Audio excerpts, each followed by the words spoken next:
चलिए शुरुआत करते हैं आज के न्यूज़पेपर की। हम सबसे पहले आरबीआई की जो मॉनेटरी पॉलिसी है उससे रिलेटेड एक न्यूज़ आई है, उसको हम देखेंगे। उसमें हमें कई सारी टर्म देखने को मिलेंगी, जैसे कि WPI, CPI, repo rate, reverse repo rate, monetary policy. तो इन्फ्लेशन का भी उल्लेख मिलेगा, और इन्फ्लेशन में हम देखेंगे होलसेल प्राइस इंडेक्स और कंज्यूमर प्राइस इंडेक्स। सबसे पहले इन्फ्लेशन को जान लेते हैं। इन्फ्लेशन को यदि आसान शब्दों में कहें तो इन्फ्लेशन का मतलब होता है महंगाई या फिर वस्तुओं की कीमतों में वृद्धि होना। जैसे कि नॉर्मली आज के टाइम में हम देख रहे हैं पेट्रोल के दाम 100 रुपया हो गए हैं। बारिशों के टाइम में हम देखते हैं प्याज कितने हाई रेट वाली हो जाती है, 80 रुपया, 100, 120 ऐसे प्राइस में बिकती है। ठीक, तो यही है इन्फ्लेशन। तो इन्फ्लेशन मार्केट की एक ऐसी सिचुएशन है जिसमें वस्तु और सेवा इनके दाम कंटिन्यू बढ़ने लग जाते हैं एक पीरियड के लिए, यदि हम देखें तो। ठीक है, इसी को हम कहते हैं इन्फ्लेशन। इन्फ्लेशन एक इम्पॉर्टेंट टूल रहता है, ठीक है, हमारे देश में मनी के फ्लो को कंट्रोल करने का। ठीक है, हमारे देश में यदि पैसे की मात्रा कम करना है, पैसे की मात्रा बढ़ाना है मार्केट में, तो इसके लिए सबसे महत्वपूर्ण जो टूल रहता है वो इन्फ्लेशन रहता है। इन्फ्लेशन का ही सहारा लेती है आरबीआई। अब हम बात कर लेते हैं कि इन्फ्लेशन को हम नापेंगे कैसे, कि इन्फ्लेशन कम है कि ज़्यादा है। तो इसके लिए दो इंडेक्स बनाए गए हैं, एक है WPI और दूसरा होता है CPI। दोनों ही इंडेक्स मतलब होलसेल प्राइस इंडेक्स और कंज्यूमर प्राइस इंडेक्स ये बताते हैं कि क्या चेंज हो रहा है। ठीक है, वस्तु और सेवाओं के मूल्यों में क्या चेंजेस आ रहे हैं, कमी आ रही है कि बढ़ोतरी आ रही है, ये सारी चीज़ों को बताता है। यदि हम बात कर लें WPI की, तो होलसेल प्राइस इंडेक्स बताता है परसेंटेज में कि कितना % चेंज हुआ होलसेल इंडेक्स। इसमें वस्तुओं की होलसेल का हमें पता चलता है कि होलसेल मार्केट में वस्तुओं के दाम में बढ़ोतरी हो रही है कि कमी हो रही है। इसके बाद आता है CPI, जिसका यूज़ करती है आरबीआई, क्योंकि ये ज़मीनी स्तर पर महंगाई को बताता है, एक कंज्यूमर के लेवल पर महंगाई को बताता है कि महंगाई बढ़ी है या घटी है। तो जो कंज्यूमर प्राइस इंडेक्स रहता है, ठीक है, ये बताता है कितना % चेंजेस हो रहा है रिटेल मार्केट में, रिटेल मार्केट में दाम बढ़ रहे हैं कि घट रहे हैं। ये सारी चीज़ें CPI के द्वारा बताई जाती हैं। इसके बाद हम जब न्यूज़ देखेंगे तो आगे हमको रेपो रेट और रिवर्स रेपो रेट का उल्लेख मिलेगा। तो रेपो रेट किसको हम कहते हैं, ठीक है, ये कमर्शियल बैंक है और ये आरबीआई है। ठीक है, तो आरबीआई पैसा यदि उधार दे रहा है बैंकों को, जिस ब्याज दर में आरबीआई पैसा बैंकों को देता है उस दर को हम कहते हैं रेपो रेट। ठीक है, ये हमेशा ही ये हाई रहता है। ठीक है, क्योंकि जो देने वाला है हमेशा वो अपनी कमाई देखेगा ना। यदि मैं किसी को पैसे उधार दे रहा हूँ तो ज़्यादा ब्याज लूँगा मैं सामने वाले से। ठीक है, लेकिन जब मेरे पास वो पैसा जमा करेंगे तो मैं उनको कम ब्याज दर दूंगा। यही प्रोसेस बैंक भी अपनाते हैं और यही प्रोसेस आरबीआई भी अपनाता है। ठीक है, दूसरा होता है रिवर्स रेपो रेट। ठीक है, रिवर्स रेपो रेट में क्या होता है, जब बैंक अपने पैसे को, जब ज़्यादा पैसा हो जाता है तो वो क्या काम करते हैं, आरबीआई के पास जमा करते हैं। ठीक है, ताकि उनको ब्याज मिल जाए। तो जो ब्याज दर अब आरबीआई इनको देगा, जिस ब्याज दर पर बैंक अपने पैसे को आरबीआई के पास जमा करते हैं, उस रेट को हम कहते हैं रिवर्स रेपो रेट। अब मार्केट में क्या कंडीशन है, इन्फ्लेशन कैसा है, ठीक है, पैसा इन्फ्लेशन से ही तो आरबीआई को पता चलता है कि पैसे की कमी है या ज़्यादा है। उसी के हिसाब से फिर आरबीआई रेपो रेट और रिवर्स रेपो रेट को चेंज करते जाता है। जैसे कि जब आरबीआई को ये लगता है कि मार्केट में पैसा ज़्यादा हो गया है तो क्या करेगा, बैंकों से वो पैसा अपने पास रिटर्न मांग लेगा। कैसे करके रिटर्न मांगेगा, ये अपनी जो रिवर्स रेपो रेट है ना उसको बढ़ा देगा। तो अब बैंक अपने पास पैसा नहीं रखेंगे, अब ये बैंक अपने सारा पैसा को जो है आरबीआई की तरफ लेके जाएंगे, क्योंकि उनको इसमें फ़ायदा होगा। अब हम बात कर लेते हैं न्यूज़ की। ठीक है, आरबीआई ने क्या काम किया है, जो रेपो रेट है ना उसको चेंज नहीं किया है। अभी जो मॉनेटरी पॉलिसी की जो बैठक हुई थी उसमें रेपो रेट को जैसे कि वैसे ही रहने दिया है, लेकिन जीडीपी की ग्रोथ का जो फॉरकास्ट उन्होंने किया था वो उसको डाउन कर दिया है, कि जितनी जीडीपी की ग्रोथ हमने पिछली बार आके थे अब वो कम हो जाएगी। ठीक है,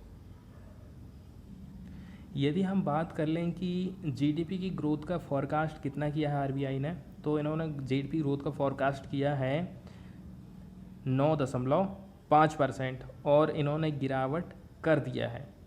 ठीक है, पहले से जितनी भी थी उससे कम इन्होंने इस बार आकलन किया है। ठीक है, अब रेपो रेट को कह रहे हैं कि ये जैसे कि वैसे ही रहेगी। ठीक है, अब रेपो रेट इनकी जैसे कि वैसे ही रहेगी, इसका सबसे मेन रीज़न इन्होंने दिया है इन्फ्लेशन को लेकर के।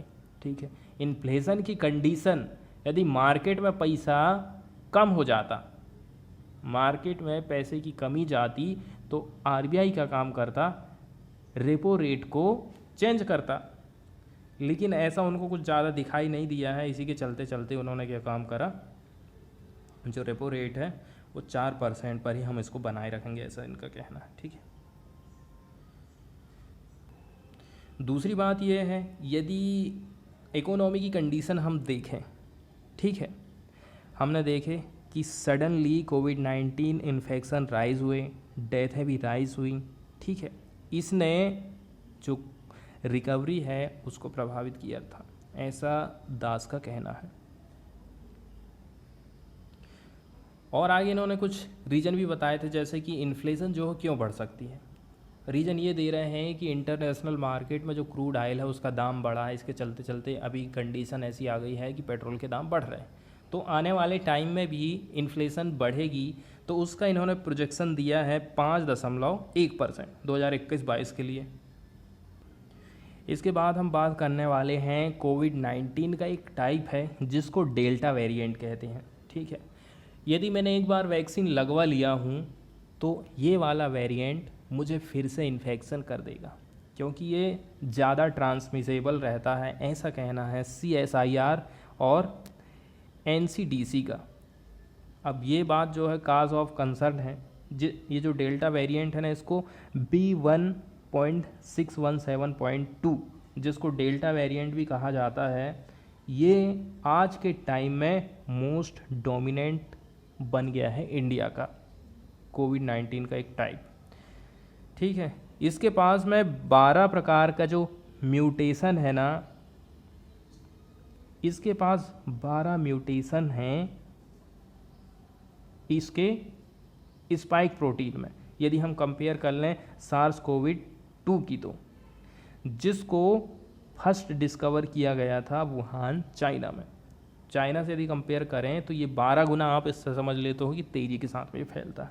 ठीक है, दूसरी बात ये है, इसमें ACE2 एंजाइम, ठीक है, ज़्यादा है, जिससे कोरोना वायरस की जो एंट्री है ना, उसका म्यूटेशन है वो ज़्यादा हो रहा है। अब हम एक स्टडी है उसको देख लेते हैं। ठीक है, पब्लिक हेल्थ इंग्लैंड के द्वारा जारी की गई है। इसने ये शो किया है कि फाइजर और जो एस्ट्राजेनेका वैक्सीन है ये केवल 33% ही इफ़ेक्टिव हैं, किसके अगेंस्ट में, जिनको इसके लक्षण दिखाई देते हैं। ठीक है, सिम्टोमेटिक डिसीज़ है B1.6172 इससे। और यदि आपको फर्स्ट डोज लग जाती है तो इफ़ेक्टिव कब होती है, 3 वीक्स के बाद में। और यदि हम बात कर लें B1.17 से ये कितने प्रतिशत इफ़ेक्टिव है, तो ये 50% इफ़ेक्ट डालती हैं इस दो, फाइजर और एस्ट्राजेनेका वैक्सीन है ये। इसके बाद वाली जो न्यूज़ है हम देखने वाले हैं सेंट्रल विस्टा प्रोजेक्ट को लेकर के।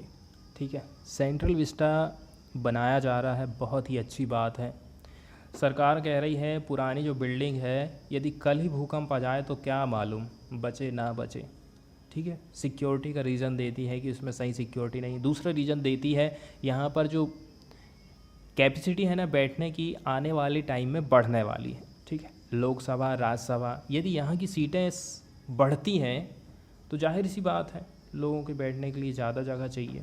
ऐसे ऐसे रीज़न है जो कि सरकार देती है, लेकिन इसमें कंसर्न कई सारे थे। पहली बात, पर्यावरण को लेकर कंसर्न था। अब इतने सारी जो ग्रीन सिटी है, मतलब ग्रीन सिटी का मतलब ये है इतने सारे पेड़ पौधे हैं, सबको काटना पड़ेगा। उससे सब लोग प्रभावित होते हैं, इंसान भी और पशु पक्षी भी। तो एक कंसर्न तो था पर्यावरण को लेकर के, ठीक है। दूसरा कंसर्न था कोरोना के चलते चलते ये काम क्यों चल रहा है, ठीक है। जब कंडीशन ऐसी है, आप वो वाला पैसा, सेंट्रल विस्टा का पैसा यहाँ पे लगाओ, वो काम तो हो नहीं, वो तो बन के ही रहेगा। दूसरी बात ये, कुछ ऐसी भी याचिकाएं दायर की गई थी जिनमें कहा गया था कि कोरोना के कारण जब सब कुछ बंद है, सब जगह काम बंद है, तो आप उनको क्यों कोरोना में फंसा रहे हो मजदूरों लोगों को, ठीक है।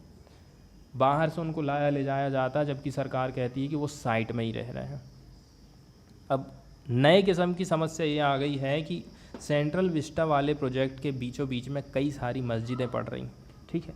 तो जो वक्फ बोर्ड है उसके चेयरमैन हैं, उन्होंने पीएम मोदी को चिट्ठी लिखा है कि इन मस्जिदों को ना तोड़ा जाए। अब देखते हैं क्या डिसीजन आता है। लेकिन जो चेयरमैन है ना, इन्होंने कुछ एग्जाम्पल दिए हैं पास्ट के जिसमें मस्जिदों को तोड़ा गया है, तो ऐसा ना हो इसलिए इन्होंने पहले से ही आगाह कर दिया है। इसके बाद वाली न्यूज़ हमको देखना है प्रोजेक्ट 75 इंडिया से रिलेटेड, ठीक है। इसके अंतर्गत हमारे जो रक्षा मंत्री राजनाथ सिंह, इन्होंने कहा है कि 6 और सबमरीन हम बनवाएंगे, और इसके अलावा कुछ और भी जो हथियार या फिर उपकरण हैं उनको खरीदने की इन्होंने बात कही है। तो शुक्रवार को रक्षा मंत्रालय ने इस प्रोजेक्ट को मंजूरी दे दी है। इसके अंतर्गत इंडियन नेवी के लिए 6 सबमरीन का निर्माण करने वाले हैं, और इसमें जो पैसा लगेगा वो है 43,000 करोड़ रुपया, ठीक है। तो DAC, जिसको हम कहते हैं रक्षा अधिग्रहण समिति, इसकी मीटिंग हुई और इसमें 43,000 करोड़ रुपया इस प्रोजेक्ट को देने के लिए मंजूर किए गए। अब जो 6 सबमरीन हैं, इसके निर्माण के लिए इंडियन शिपयार्ड को RFI रिक्वेस्ट फॉर प्रपोजल जारी किया जाएगा। अब ये जो काम किया जाएगा प्रोजेक्ट, इसमें 2 लोग काम करेंगे। पहला है, ठीक है, इंडियन शिपयार्ड, और दूसरा है मझगांव डॉक्स लिमिटेड। नहीं, ठीक है, इंडियन शिपयार्ड की तरफ से मझगांव डॉक्स लिमिटेड है और दूसरा है प्राइवेट शिपयार्ड L&T है। ये दोनों कंपनी विदेशी शिपयार्ड के लिए साथ में मिलकर के प्रोजेक्ट के लिए अपना प्रपोजल सौंपने वाली हैं और बिड लगाएंगी, ठीक है। कुछ खास बातें हैं सबमरीन से रिलेटेड, जैसे कि सबमरीन में एयर इंडिपेंडेंट प्रपल्सन सिस्टम रहेगा। ऐसा रहने से क्या होगा, इस सिस्टम की मदद से जो सबमरीन है सतह में आए बिना ज़्यादा वक्त तक पानी पर रह सकती है। वास्तव में जो सबमरीन अंडर वाटर बैटरी पर चलती है, बैटरी चार्ज करने के लिए इसे सरफेस पर आना पड़ता है, और जो नया सिस्टम बन जाएगा तो ये सबमरीन 3 से 5 दिनों तक भी पानी के अंदर ही रह सकती हैं। इसके अलावा मैं बताया था कि कुछ हथियार भी हैं जिनको बनाए जाने का प्रस्ताव किया गया है। तो रक्षा मंत्रालय ने इंडियन आर्मी के लिए स्वदेशी एयर डिफेंस गन के लिए 6,000 करोड़ रुपया अप्रूव करे। इंडियन आर्मी को एयर डिफेंस गन के आधुनिकीकरण की लंबे टाइम से ज़रूरत फील हो रही थी। अभी तक हम क्या करते थे, विदेशों से इसको ख़रीदते थे। तो रक्षा मंत्रालय का कहना है कि कई सारी जो इंडियन कंपनी है ना, इसके लिए बहुत ज़्यादा वो उत्साहित हैं और कहा है कि वो एयर डिफेंस गन बनाना चाहती है। इसके लिए, ठीक है, जो मेक इन इंडिया प्रोजेक्ट है अपना, उसी के तहत 6,000 करोड़ रुपया अप्रूव करने का प्रावधान किया गया है। इसके बाद वाली जो न्यूज़ है वो पेंशन के नियम या फिर नॉर्म से रिलेटेड है, ठीक है। ऐसे फैमिली स्टाफ जिनकी डेथ हो गई है, तो अब उनकी फैमिली को यदि पेंशन मिलना है तो उसके लिए सरकार ने कुछ ढील दे दी है। ठीक है। कई सारे गवर्नमेंट एम्प्लॉयज़ की डेथ हुई है कोविड-19 के कारण, ऐसा केंद्र सरकार का कहना है। तो यूनियन गवर्नमेंट ने किस किस को लिखा है, ऑल मिनिस्ट्रीज़ को, कि आप पेंशन से रिलेटेड जो भी नॉर्म्स है ना उनको रिलैक्स कर दीजिए, ठीक है, ताकि उनकी जो अर्जेंट नीड है फंड की अपने आजीविका को चलाने के लिए वो पूरी हो सके। और अथॉरिटीज़ को ये भी कहा गया है कि उनका जो भी पैसा भी जमा किया गया है तो उसको जल्दी से जल्दी जो है आप रिलीज़ कर दीजिए। जैसे ही यदि किसी व्यक्ति का डेथ सर्टिफिकेट्स का जो क्लेम है वो मिलता है तो आपको तुरंत उनका जितना भी पैसा इकट्ठा है ना वो आप उनकी फैमिली को प्रोवाइड करिए, ऐसा गवर्नमेंट का कहना है। इसके अलावा भी जैसे कुछ पेंशन वाली बात तो ठीक है, इसके साथ साथ में डेथ की जो ग्रेच्युटी रहती है और भी जो ड्यूज़ रहते हैं, ठीक है, तो ये सारी चीज़ें यदि एम्प्लॉय की कोरोना के चलते चलते डेथ हो जाती है तो ये सारी चीज़ें उनकी फैमिली को आप जल्दी से जल्दी प्रोवाइड करिए। ऐसे अन्य मिनिस्ट्रीज़ को भी ये बात कही गई है। अन्य मिनिस्ट्रीज़ में जैसे कि एग्जांपल यदि हम देखें तो railway board and secretariat of all ministries. अब यदि हम बात करें कुछ कुछ प्रावधानों की ना, कुछ कुछ प्रोविज़न हैं, ठीक है, जिनके चलते चलते बैंक से पैसा हमें प्राप्त होने में टाइम लग जाता। जैसे रूल नंबर 80A इस central civil service pension rule हो गया एक 1972 का। ये प्रोवाइड करता है पेमेंट। यदि देखो अभी यदि नौकरी करते करते किसी की डेथ हो गई है तो वो जो पेंशन उनकी फैमिली वालों को मिलेगी वो लास्ट वाली नहीं होती है, वो फाइनल नहीं होती, उसको प्रोविज़नल बोलते हैं। लास्ट वाली तो कब मिलती, जब वो पूरी तरह से रिटायर हो जाते तब उनको फाइनल पेंशन मिलती। तो प्रोविज़नल फैमिली पेंशन हो गया और प्रोविज़नल डेथ ग्रेच्युटी हो गई। और भी जो पेंडिंग इशूज़ है ना, पेंशन पेमेंट ऑर्डर, ये सारी चीज़ें इस रूल्स के अंतर्गत देखी जाती हैं। इसके बाद वाली न्यूज़ हमको देखना है, एक INS है संधायक, इसको सेना से रिटायर कर दिया गया है, डीकमीशन्ड कर दिया है और इसका काम बताया जा रहा है हाइड्रोग्राफिक सर्वे का काम इसको दिया गया था, ठीक है, और इसको भारत में ही बनाया गया था, इसलिए ये इंडिजीनियस थी। ये पिक्चर आप देख रहे हैं, ठीक है, इसने कई सारे सिग्निफिकेंट ऑपरेशन में हिस्सा लिया। 40 साल इसने हमारी भारतीय सेना को सर्विस दिया था। तो हाइड्रोग्राफिक सर्वेशिप इसको कहा जाता था, INS संधायक। यदि हम देखें इस प्रकार की कैटेगरी में कोई था तो ये फर्स्ट थी। इस प्रकार से इंडिजीनियस रूप में डिज़ाइन की गई और बिल्ड की गई, ठीक है। 40 साल के बाद इसको डीकमीशन कर दिया गया है, ठीक है, और इसके डीकमीशन करने के लिए भी कोई ख़ास आयोजन नहीं किए गए, शांति तरीके से इसको विदाई दी गई थी। और जगह का नाम बताया गया है नवल डॉकयार्ड विशाखापट्टनम, फ्राइडे की ये बात है। और यदि हम बात करें इसको बनाने के कॉन्सेप्ट को लेकर के, तो इसको कॉन्सेप्टलाइज किया गया था चीफ हाइड्रोग्राफर, ठीक है, किसको, गवर्नमेंट ऑफ इंडिया को, रियर एडम FL फ्रेसर। इनके बहुत ही ज़्यादा स्ट्रॉन्ग डिज़ायर थी कि हम इस प्रकार से कोई जहाज़ बनाएं जो कि इंडिया का ही हो, इंडिया खुद डिज़ाइन करें, खुद से बनाएं, ठीक है, और हाइड्रोग्राफिक सर्वे वेसल्स का वो काम करें, ऐसा नेवी का कहना था। अब हम बात कर लेते हैं कि कौन कौन सा काम कहाँ कहाँ पर किया गया था जब इसको बनाया जा रहा था।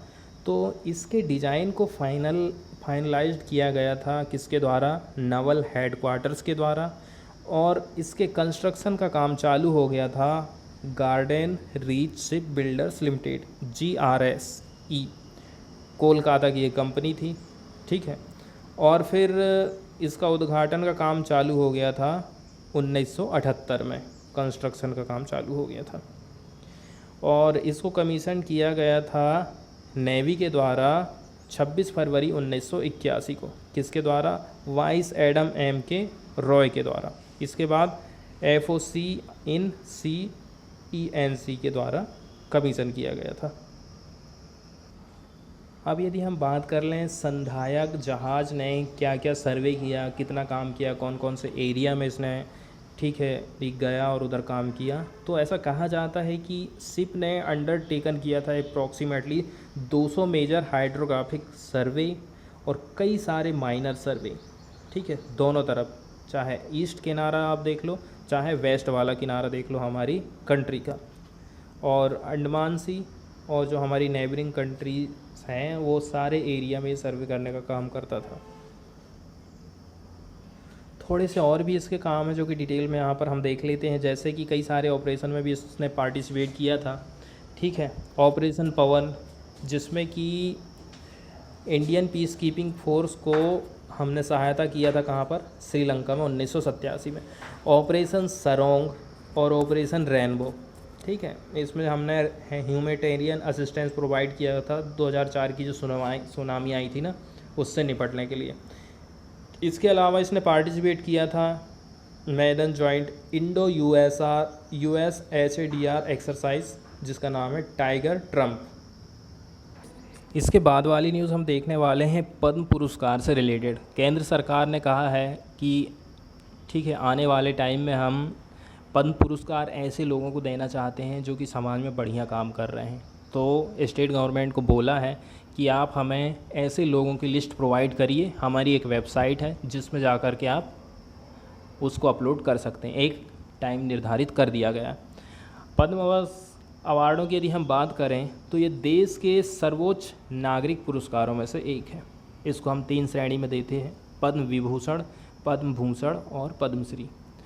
कला, सार्वजनिक मामले, सामाजिक काम, व्यापार, उद्योग, विज्ञान, इंजीनियरिंग, चिकित्सा, साहित्य, शिक्षा, खेल और नागरिक सेवा, ऐसे कई सारे काम हैं, गतिविधि हैं जिनमें अवार्ड दिए जाते हैं। पद्म विभूषण की बात करें ना तो ये भारत रत्न के बाद 2nd नंबर इसका लगता है, ठीक है, सर्वोच्च नागरिक पुरस्कार है। ये पुरस्कार 2 जनवरी 1954 को स्थापित किया गया था। यदि पूछा जाए ऑल ओवर पद्म पुरस्कारों की शुरुआत तो 1954 से ही हम बोल सकते हैं। इसको 2 जनवरी 1954 को स्थापित किया गया था और इसे देते हैं असाधारण और विशिष्ट सेवा में यदि कोई काम करता है तो, ठीक है। 1954 में किसको दिया गया था? सत्येंद्र नाथ बोस, जाकिर हुसैन, ठीक है, बाला साहब, गंगाधर खैर, नंदलाल बोस, ये सब इनको दिए गए थे। इसके बाद पद्म भूषण की बात करें तो पद्म भूषण 3रे नंबर का बड़ा नागरिक पुरस्कार है। इसको 2 जनवरी 1954 को स्थापना किया गया था। पद्मश्री, भारत रत्न, पद्म विभूषण और पद्म भूषण के बाद ये 4थे नंबर में इसका स्थान लगता है, ठीक है।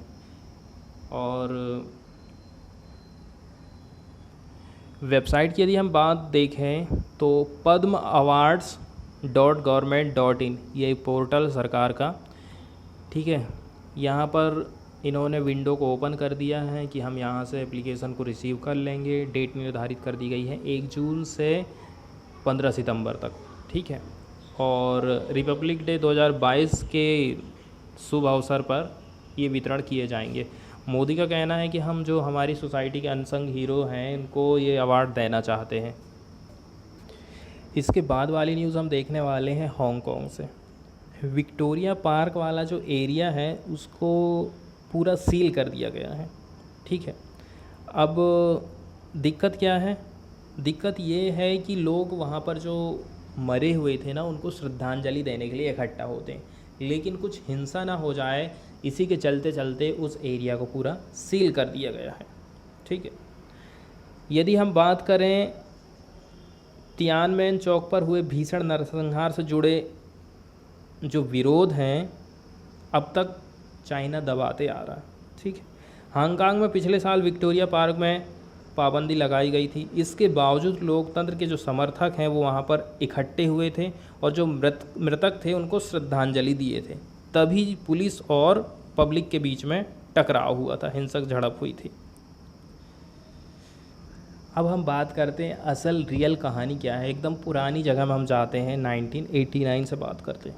32 साल पहले चीन में कम्युनिस्ट पार्टी के सबसे बड़े पद पर जो आदमी बैठा था, उदारवादी नेता हु याओबेंग, इनकी हत्या कर दी गई। इसके बाद क्या होता है, हज़ारों छात्र मजदूर ये प्रदर्शन करने लगे। 3 और 4 जून 1989 को कम्युनिस्ट पार्टी की सरकार ने इन प्रदर्शनकारियों पर गोली चलाई, टैंक चढ़ा दिए। ठीक, इस घटना में तत्कालीन ब्रिटेन के राजदूत के अनुसार 10,000 से ज़्यादा लोगों की डेथ हुई थी। अब चीन नहीं चाहता है कि हमारी बदनामी हो, इसलिए उसके जो निशान हैं उनको दबाने की कोशिश करता है। तो यहीं जो लोग मरे हुए थे उनको श्रद्धांजलि देने के लोग इकट्ठे होते हैं। ऐसा ही वो हांगकांग में भी करने के लिए जा रहा है। वो ऐसा कुछ नहीं चाहता है कि फिर से वहाँ पर हिंसक झड़प हो जाए, लोग आज़ादी के लिए फिर से डिमांड करने लग जाएं, लोकतंत्र के लिए डिमांड करने लग जाएं।